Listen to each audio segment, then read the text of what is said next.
আসসালামু আলাইকুম। তৃতীয় এবং চতুর্থ শ্রেণীর চাকরির জন্য যারা প্রস্তুতি নিচ্ছেন তাদের জন্য স্বপ্নের স্কুলের নিয়মিত আয়োজন শুরু হচ্ছে। আজকের আয়োজনে থাকবে বিভাগীয় কমিশনারের কার্যালয়ে রাজশাহী হিসাবরক্ষক, অফিস সহকারী কাম কম্পিউটার মুদ্রাক্ষরিকের পোস্টের একটা প্রশ্ন। রিসেন্টলি এই পরীক্ষাটা হয়েছে 29/11/2024 অর্থাৎ 29শে নভেম্বর। আছেন স্বপ্নের স্কুলের সাথে। The teacher feels affection. Affection শব্দের অর্থ হচ্ছে স্নেহ, মমতা, ভালোবাসা। আর এই অ্যাফেকশন এর পর প্রিপোজিশন বসে ফর। অ্যাফেকশন ফর মানে হচ্ছে স্নেহ। কার জন্য? এভরি পিউপিল, অর্থাৎ প্রত্যেকটা শিক্ষার্থীর জন্য। তৃতীয় এবং চতুর্থ শ্রেণীর এই চাকরিগুলোর মধ্যে সাধারণত রিটেন প্রশ্ন এসে থাকে। যেমন দেখেন, আপনারা ছোট্ট করে এমসিকিউ দেওয়া আছে, কিন্তু এখানে আসলে উত্তরটা লিখতে হবে হাতে, অর্থাৎ লিখিত আকারে। অর্থাৎ লিখিতর একটা শর্ট ভার্সন চলে এসেছে তৃতীয় এবং চতুর্থ শ্রেণীর এই চাকরিগুলোতে। He is devoid. ডেভয়েড শব্দের বাংলা অর্থ হচ্ছে বর্জিত, অর্থাৎ তার নেই। কি নেই? কমন সেন্স নেই। আচ্ছা, এই ডিভয়েড এরপর প্রিপোজিশন বসে হচ্ছে অফ, যার অর্থ বর্জিত। The ship is bound dash England. যারা রিসেন্টলি মেট্রো রেলে চড়েছেন তারা অবশ্যই এটা জেনে গেছেন যে ডায়লগটা এরকম আসে, the train is bound for Motijheel. The next station is Bangladesh secretariat. অর্থাৎ বাউন্ড এর পর প্রিপোজিশন বসে ফর, যার অর্থ হচ্ছে গন্তব্যস্থল বা কোনো দিকে রওনা হওয়া। The ship is bound for England. জাহাজটি ইংল্যান্ডের জন্য রওনা হয়েছে। Keep yourself aloof dash bad company. Bad company মানে হচ্ছে খারাপ কোম্পানি না, কিন্তু খারাপ বন্ধু বান্ধব। এখানে এই কোম্পানি শব্দটার অর্থ হচ্ছে বন্ধু বান্ধব। বাংলা অর্থ যদি করি তাহলে দাঁড়ায় কিপ ইউরসেলফ, তোমাকে রাখো। অ্যালোভ, অ্যালোভ শব্দের অর্থ হচ্ছে দূরে। কিসের দূরে? ব্যাড কোম্পানির দূরে, খারাপ বন্ধু বান্ধব থেকে দূরে। অ্যালোভ এরপর প্রিপোজিশন হিসেবে বসে ফ্রম। আর ফ্রম এর সাধারণ অর্থ হচ্ছে থেকে। কিসের থেকে? খারাপ বন্ধু বান্ধব থেকে। হি হ্যাজ নো কন্ট্রোল, তার কোনো নিয়ন্ত্রণ নেই। কিসের উপর? হিজ ব্রাদার, তার ভাইয়ের উপর। আর কন্ট্রোল এরপর প্রিপোজিশন বসে হচ্ছে ওভার। কন্ট্রোল ওভার এর বাংলা অর্থ নিয়ন্ত্রণ। By fits and starts. পরে বলা আছে write the meaning in Bengali, অর্থাৎ বাংলায় এর অর্থ লিখতে হবে। বাই ফিটস অ্যান্ড স্টার্স এর বাংলা অর্থ হচ্ছে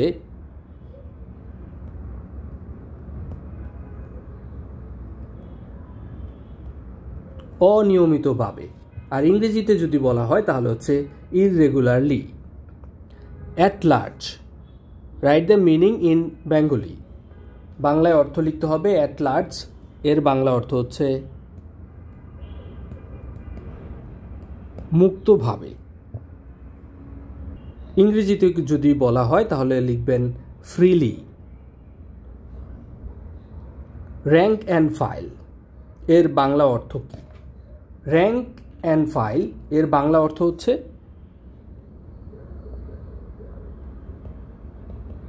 সাধারণ অথবা সাধারণ স্তরের মানুষ। যেই শব্দগুলো আপনাদের কাছে নতুন মনে হবে এরকম জিনিস শেখার জন্য একটা আলাদা খাতা রাখবেন। সেই খাতার মধ্যে সাথে সাথে লিখে ফেলবেন। পরবর্তীতে যখন এটা দেখবেন তখনই কিন্তু মনে হয়ে যাবে। আর যেই ভোকাবুলারিগুলো আপনাদের কঠিন মনে হবে সেটার জন্য মানে একটা খাতার মধ্যে এই অজানা জিনিসগুলো লেখার জন্য একটা খাতা মেনটেন করবেন। To the contrary. To the contrary এর বাংলা অর্থ হচ্ছে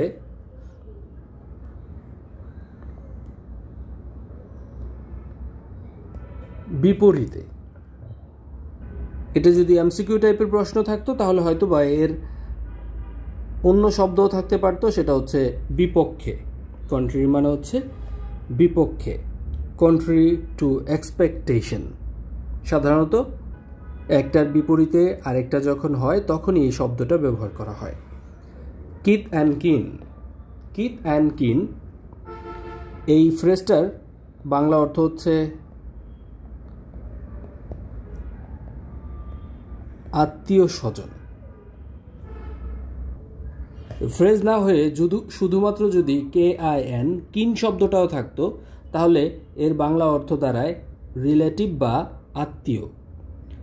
এটাকে আবার KINSMAN কিন্সম্যান, কিন্সম্যান মানে হচ্ছে আত্মীয় স্বজন, যেটাকে ব্লাড রিলেশন বলা হয়।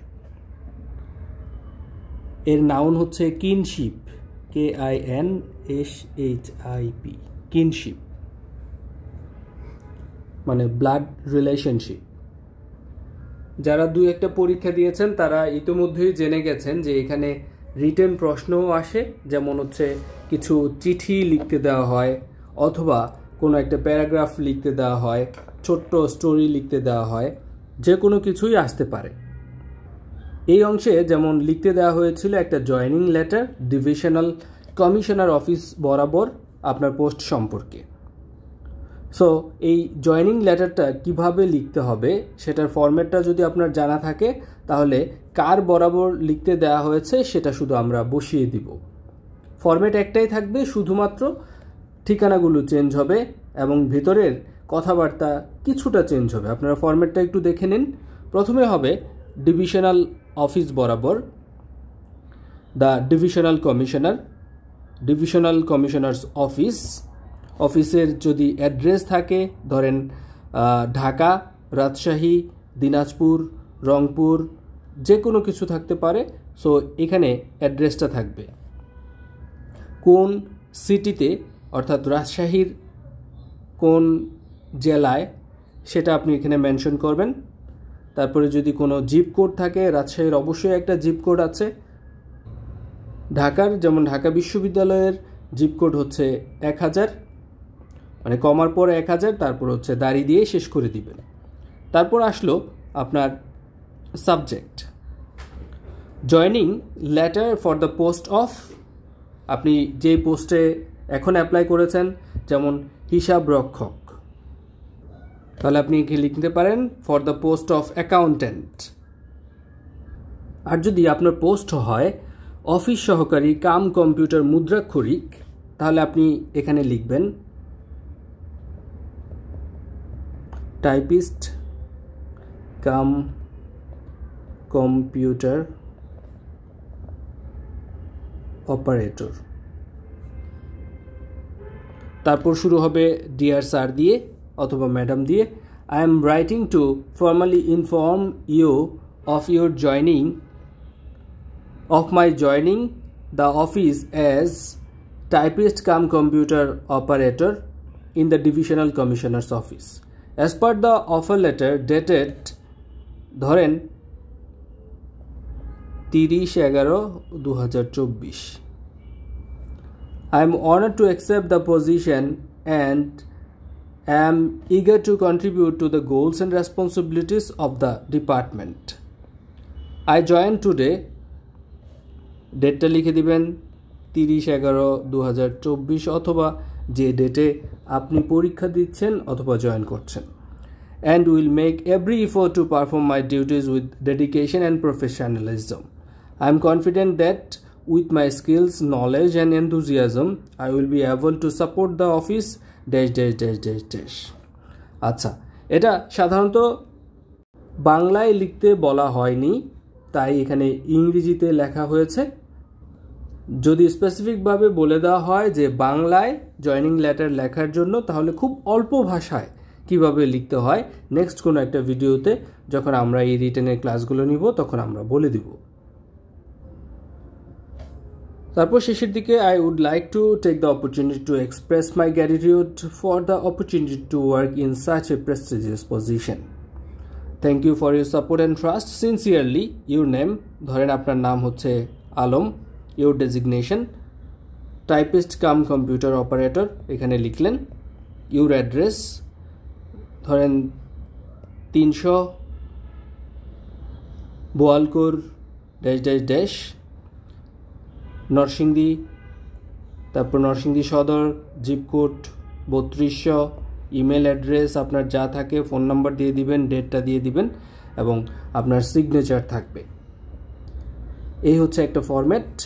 এই ফরম্যাটে আপনি খুব সিম্পলভাবে জয়নিং লেটার লিখতে পারেন। জয়নিং লেটারে অযথা কোনো কথাবার্তা বলার দরকার নাই।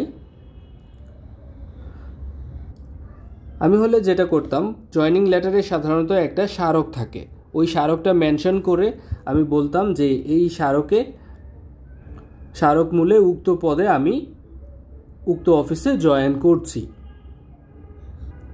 সো এত কথা বলার দরকার নাই, মানে এত চাপাবাজিও করার দরকার নাই, জয়নিং লেটার থাকবে খুব সিম্পল। তারপর প্রশ্নটা ছিল write a paragraph on human rights, মানবাধিকার, মানুষের অধিকার সম্পর্কে একটা প্যারাগ্রাফ লিখতে বলা হয়েছিল। কত ওয়ার্ডে লিখতে হবে সেটা কিন্তু এখানে মেনশন করা ছিল না। আচ্ছা, এটার একটা পিডিএফ আমরা আমাদের ফেসবুক গ্রুপ যেটা আছে সেখানে আপলোড করে দিব, লিঙ্কটা ডেসক্রিপশনে দিয়ে দিব, আপনারা ডাউনলোড করে নিতে পারবেন। আর কেউ যদি চান তাহলে এখান থেকে এই প্যারাগ্রাফটা নোট করে নিতে পারেন হিউম্যান রাইটস সম্পর্কে। সাধারণত একদম সিম্পল ভাষায় আপনার প্যারাগ্রাফগুলো লেখার চেষ্টা করবেন যাতে বোধগম্য হয়, লম্বা লাইন লেখার কোনো দরকার নাই। Human rights are the fundamental rights and freedom inherent to every individual regardless of nationality, race, gender, religion and any other status. These rights serve as the foundation for freedom, justice and peace, ensuring dignity and equality for all people.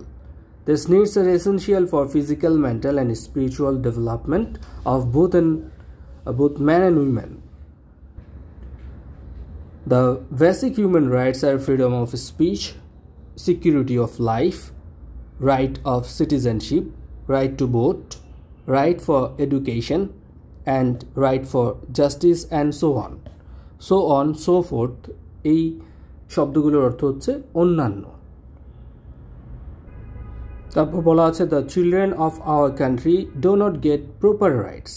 আমাদের দেশের সন্তানেরা পরিপূর্ণভাবে তাদের অধিকার পায় না। কীরকমভাবে? Right for education, শিক্ষার অধিকার পায় না।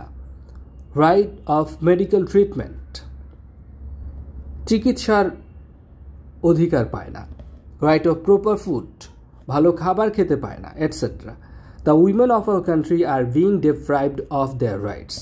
দেখেন, the women of our country, আমাদের দেশের নারীরা, আর বিং ডিপ্রাইভড অফ, বঞ্চিত হয়, দেয়ার রাইটস, তাদের অধিকার থেকে। They are the victim of gender discrimination, তারা বর্ণ বৈষম্যের শিকার হয়, gender discrimination. They do not get proper food, তারা ঠিকমতো খাবার পায় না। ক্লথিং, কাপড় চোপড় পায় না। এডুকেশন, শিক্ষা পায় না। ফ্রিডম অফ স্পিচ, কথার বা বাক স্বাধীনতা পায় না। Most of the women are deprived of equal labor benefits. বেশিরভাগ নারীরা বঞ্চিত হয় ইকুয়াল মানে সমান, লেবার বেনিফিটস, শ্রমের সুবিধা। একই ধরনের শ্রম দিয়ে হয়তোবা মহিলারা কম পাচ্ছে, পুরুষরা বেশি পাচ্ছে, এরকম বৈষম্যেরও শিকার হয়। Because they are not thought to be equal to man, তাদেরকে পুরুষের সমান ভাবা হয় না ইন দ্য ওয়ার্কফোর্স, কাজের ক্ষেত্রে। ইউজুয়ালি উইমেন ওয়ার্ক লঙ্গার দ্যান ম্যান, সাধারণত নারীরা কাজ করে দীর্ঘ সময়, দেন ম্যান, পুরুষের চাইতে। বাট গেট, কিন্তু পায়, লেস মানি, অল্প টাকা। মেনি পিপল ক্যানট এনজয়, অনেকেই আছে যারা উপভোগ করতে পারে না দেয়ার রিলিজিয়াস রাইটস, ধর্মীয় স্বাধীনতা। ইন দ্য ওয়ার্ল্ড, পৃথিবীতে, দ্য পিপল আর সাফারিং, মানুষ ভুগছে, ইনহিউম্যানলি, এর বাংলা অর্থ হচ্ছে অমানবিকতা, inhumanly. Voting right is not ensured, vote দেওয়ার যে অধিকার সেটা নিশ্চিত করা যায় না প্রপারলি, পরিপূর্ণভাবে। ইন আওয়ার সোসাইটি, আমাদের সমাজে। Proper steps should be taken, প্রয়োজনীয় ব্যবস্থা গ্রহণ করা উচিত। টু এনশিওর, নিশ্চিত করার জন্য। উইমেন রাইটস, নারীর অধিকার। Women have already started working, নারীরা ইতোমধ্যে কাজ শুরু করেছে। ইন ডিফারেন্ট ফিল্ডস, বিভিন্ন অধিক্ষেত্রে। দে আর বিকামিং ডক্টরস, তারা চিকিৎসক হচ্ছেন, ইঞ্জিনিয়ার হচ্ছেন, টিচার্স হচ্ছেন, লয়ার হচ্ছেন অর্থাৎ আইনজীবী হচ্ছেন, এটসেট্রা ইত্যাদি। Women should be properly educated, নারীদেরকে পরিপূর্ণভাবে শিক্ষিত করতে হবে, শিক্ষিত করা উচিত। অ্যানএমপ্লয়েড, এবং কর্মে নিয়োগ দেওয়া উচিত। They should be given power, তাদেরকে ক্ষমতা দেওয়া উচিত। In different spheres of life, জীবনের সর্বক্ষেত্রে এবং বিভিন্ন শ্রেণীতে। They should be made aware of, তাদেরকে সচেতন হওয়া উচিত।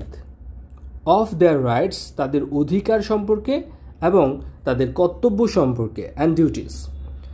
দেয়ার সিকিউরিটি অফ লাইফ, তাদের জীবনের নিরাপত্তা। শুড বি এনশিওরড, নিশ্চিত করা উচিত। অ্যাট এনি কস্ট, যে কোনো মূল্যে।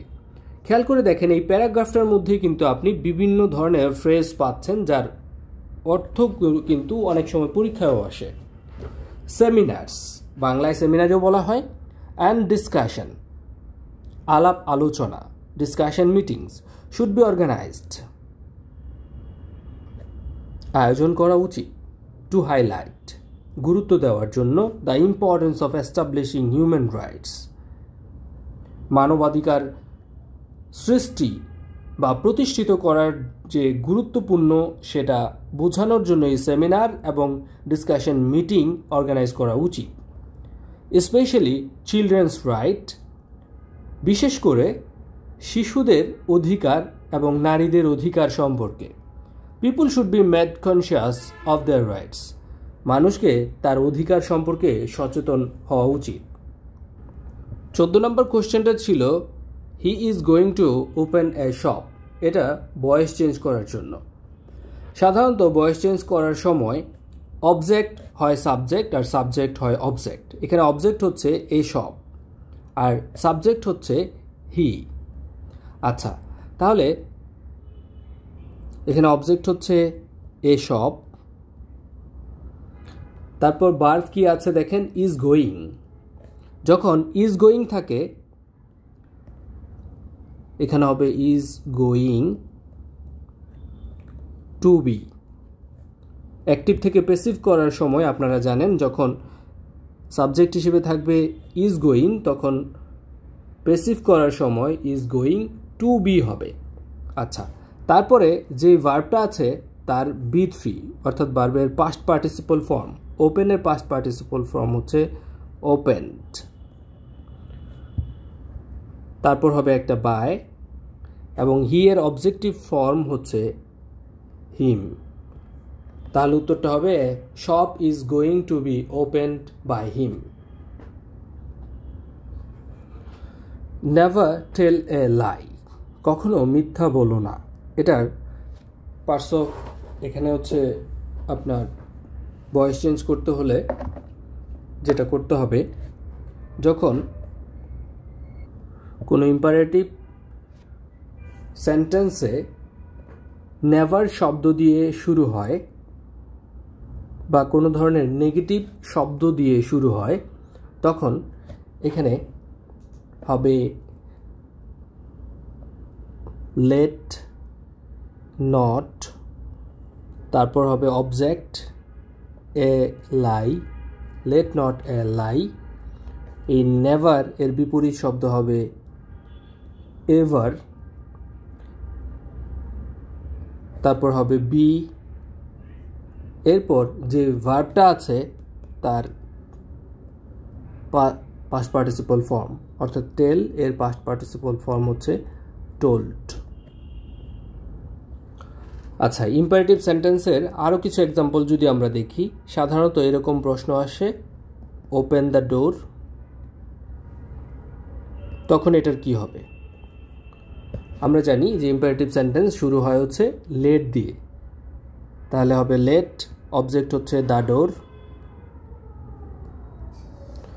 প্যাসিভের বি বসবে ফরম্যাটেড, তারপর বি এর পর যে ভার্বটা থাকবে তার পাস্ট পার্টিসিপল ফর্ম, ওপেনের পাস্ট পার্টিসিপল ফর্ম হচ্ছে ওপেনড। এখন আমি যদি বলি যে আপনারা একটা সলভ করেন, কিল দ্য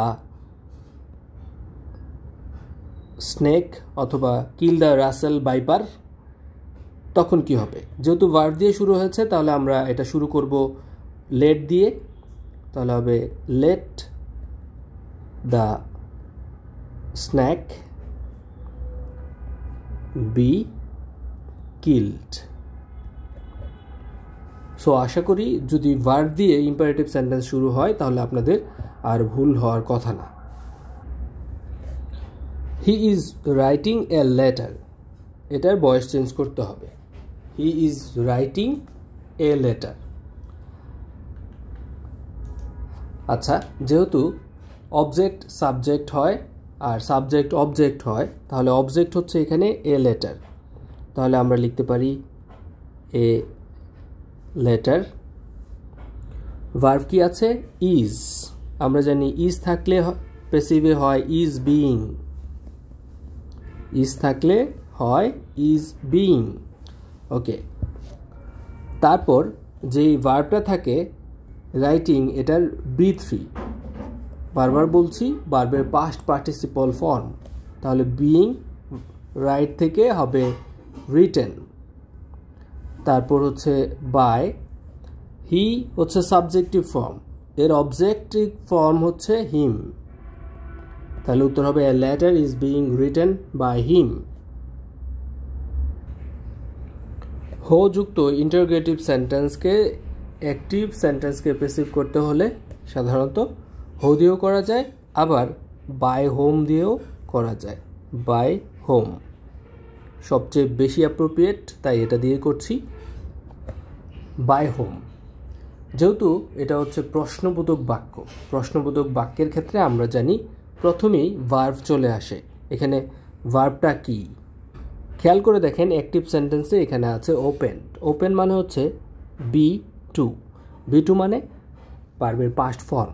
ভার্বের পাস্ট ফর্ম অর্থাৎ পাস্ট ইনডিফিনিট যখন থাকে তখন হচ্ছে ওয়াজ অথবা ওয়ার হয়, তাহলে বাই হোম ওয়াজ। ওয়াজ কেন হলো? পরবর্তীতে দেখেন অবজেক্টটা আছে সিঙ্গুলার, তাহলে আমরা এখানে বসায় দিব দ্য ডোর, তাহলে কি দাঁড়ালো? By home was the door. তারপর কি হবে? যেই ভার্বটা আছে এই ভার্বের পাস্ট পার্টিসিপল ফর্ম অর্থাৎ ওপেনড। অবশ্যই খেয়াল রাখতে হবে আপনি মার্কস পাবেন না যদি না এখানে এই ইন্টারোগেটিভ মার্কটা না দেন, প্রশ্নবোধক চিহ্নটা যদি না দেন। তাহলে এই ধরনের এক্সাম্পল আমরা যদি আরও কয়েকটা সলভ করি, যদি আমরা লিখি হো হেল্পস ইউ, খেয়াল করে দেখেন এই যে এই ভার্বটা এটা কিন্তু প্রেজেন্ট ইনডিফিনিট টেন্স, আগেরটা কি ছিল? Past indefinite tense. এখন প্রেজেন্ট ইনডিফিনিট টেন্সের ক্ষেত্রে কি হবে? হো যেহেতু আছে তাহলে আমরা প্রথমে লিখব বাই হোম, বাই হোম লিখলাম। আর যেহেতু প্রেজেন্ট ইনডিফিনিট টেন্স তাহলে এম ইজ আর। খেয়াল করে দেখেন এখানে এম বসাবেন, ইজ বসাবেন নাকি আর বসাবেন, এটা কিসের উপর ডিপেন্ড করবে? ডিপেন্ড করবে এই যে এখানে অবজেক্টটা কি আছে ইউ, ইউর সাথে সাধারণত আমরা আর ব্যবহার করে থাকি, তাহলে ভার্বটা আগে আসবে যেহেতু ইন্টারোগেটিভ সেন্টেন্স, তারপর আসবে ইউ, তারপর কি আসবে? যেই ভার্বটা আছে এই ভার্বের পাস্ট পার্টিসিপল ফর্ম অর্থাৎ HELPED, হেল্পড। অবশ্যই কিন্তু প্রশ্নবোধক চিহ্নটা দিতে হবে। রিটেনের মধ্যে এই জিনিসগুলো কিন্তু মার্কস অবশ্যই বেরি করবে। আশা করি এই ধরনের ডিসকাশনমূলক যে ভিডিওগুলো আছে সেগুলো আপনাদের সহায়ক হবে। স্বপ্নের স্কুলের সাথেই থাকুন। আসসালামু আলাইকুম।